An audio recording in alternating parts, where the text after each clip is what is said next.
ఒక తొలి ప్రేమకి కొంత డబ్బు వచ్చింది.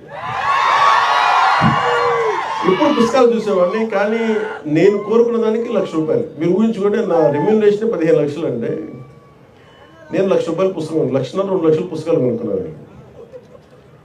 అంటే వెళ్ళి పుస్తకాలు కొనుక్కున్న ఆ బుక్ షాప్లోకి వెళ్తే ఎంత అనిపించిందంటే, నేను ఏదో ఒక మొత్తం ఒక ఒక ఒక బ్యాంకు వాల్ట్లోకి వెళ్తే కొన్ని లక్షల కోట్లు కనిపిస్తే ఎలా ఉంటుందో నాకు లోపల అలా ఉంది. చేతులు జేబులో డబ్బులు ఉన్నాయి, ఎదురుగా పుస్తకాలు ఉన్నాయి.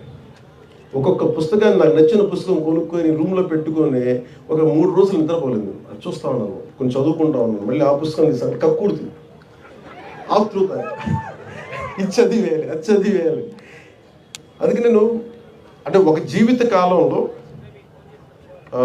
కార్ల్ సగాన్ చెప్పినట్టుగా 10,000 పుస్తకాలు చదవగలను. మనిషి 10,000 పుస్తకాలు చాలా బలంగా చదవగలరు సంపూర్ణంగా. ఆ 10,000 పుస్తకాలు ఎలా చదవాలి అనేది మనం ఒక స్ట్రాటజీతో నిర్ణయించుకోవాలి.